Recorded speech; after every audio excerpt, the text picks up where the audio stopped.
This is Jeff from Airstream Nerds, and today I'm going to review the Tank Tire propane tank holder. And not because it prevents rust rings. When I get back, I'll explain why.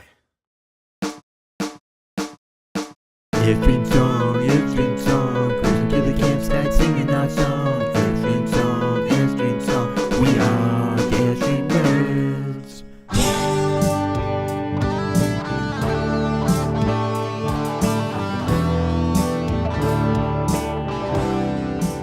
So I just finished de-winterizing my camper, and part of my process is to replace batteries in all my gizmos and gadgets. And of course, the LP tank sensors got their batteries replaced. So when I originally installed them, if you go back and look at the video, I used the spacers that came with them. Originally, they don't stay on very well. So whenever you remove the tank to get it refilled, they fall off. There's a pain in the butt. So I went online looking for a Teflon cutting board, and I was going to take the cutting board and I was going to cut it, and I was going to make a ring that the cylinder sits on. So I found these, and we'll see how they work. Based on what I saw online, people have bought these and they have fit on the Airstream. All I really needed to do is raise the tank up just enough so these things will magnetically attach to the bottom of our tanks, and the tanks aren't resting on these on the flat metal bottom. So let me go ahead, go outside, and take the tank cover off, and we'll see what we got. All right, for those of you that haven't taken your covers off, maybe you have a new Airstream or you don't use the propane that much, taking the cover off is real simple. You simply unscrew this, and the whole thing just lifts straight up.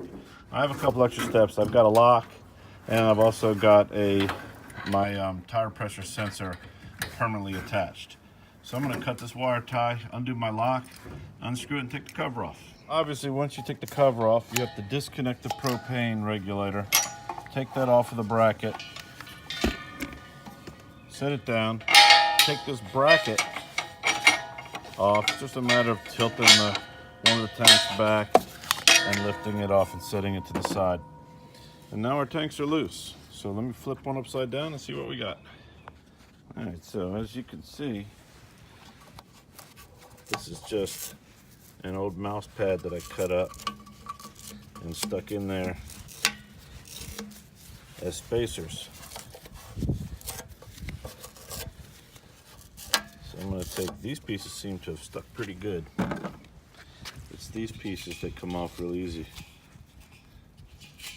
So the idea is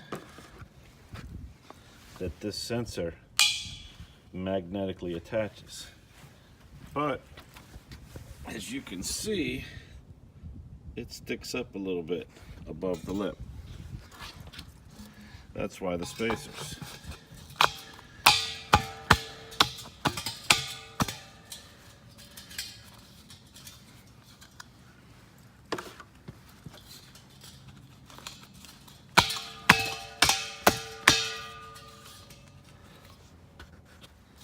Alright, I pulled the spacers off. Then I'm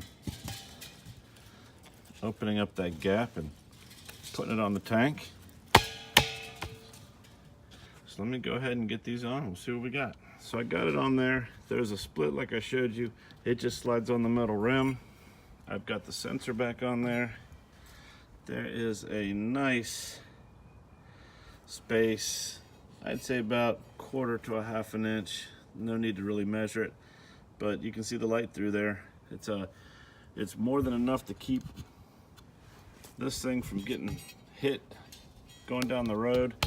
The rubber is nice. It's nice and solid feeling. It's not hard, but it's also not soft. Feels very durable. Let me go ahead and get the tank back in place, and we'll see how it fits.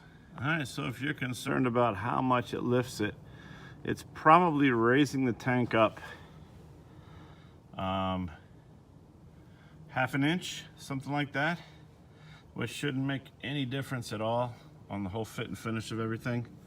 So let me go ahead and do the other tank and get everything back together, and let's see how it looks. So as you can see, there's a cutout on here that lines up with this ring here.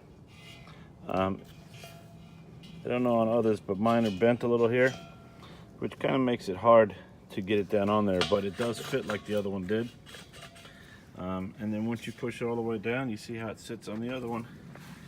Sits right on there. It ought to help with cutting down on these rust marks, the bounce, the anything that rubs on here. It's going to scrape the paint off. I plan on repainting this in the summertime sometime. But right now, these things ought to not only help with the spacer, but also help protect that metal there. Okay, so I've got my tanks back on. I've got them reconnected. I've got the regulator back on the screw there, on the bolt. You might be wondering what the tape's for. Well, those sensors are labeled 1 and 2. And when I first installed them, I wrote a 1 and 2 with a marker. But I've noticed that the 1 is starting to fade a little, so I wanted a second way to know. So I've got 2 pieces of tape for tank 2, tank 1. This is 1 piece of tape. So we'll put the cover back on and see everything goes back together. There was enough thread to put the lock back, or the knob back on, and get my lock back in there. Just have to tie this up here to keep it from flapping. Cover goes on good. Just a little higher than it was before, which for some things is good. That's not rubbing on here anymore. Everything sits like it's supposed to. I like them. I like the fact that they're that thick rubber.